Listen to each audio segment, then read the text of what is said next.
الحمد لله رب العالمين والصلاة والسلام على رسول الله.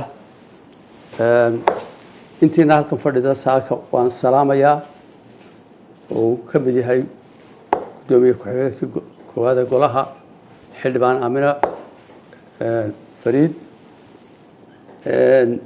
حقيقي جود كحجين كيسي أقسمياشي وحها قولها. السلام عليكم ورحمة الله وبركاته.